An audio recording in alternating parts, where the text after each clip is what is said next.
This is our hip hike exercise. You can do it standing flat on the floor, or if you want to stand up on a step, you could do that too. So if I was gonna stand on a step, I'm gonna stand with one foot off, and then I'm gonna be working this left leg.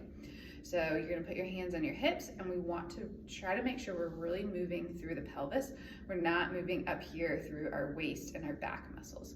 So I'm gonna let my hip drop out to the side. This hip is sticking out. And then I'm gonna use this glute muscle. I'm gonna squeeze it to lift myself back up. So I'm not using this right side. I'm not squeezing up here. If you feel all of these muscles working, you're not doing it correctly. We wanna be using your glute. So I'm gonna drop my hip down, squeeze my left glute to tip my pelvis back up. So left glute relaxes, left glute contracts to pull my pelvis back up.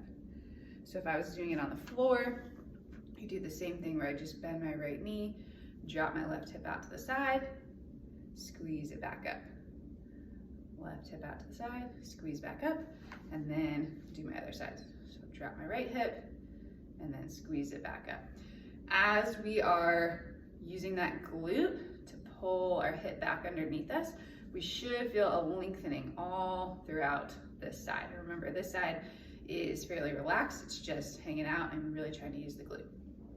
So down and back up.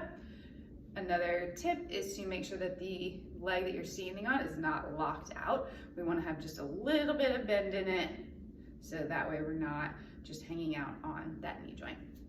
Start with anywhere from 8 to 12 of these per side.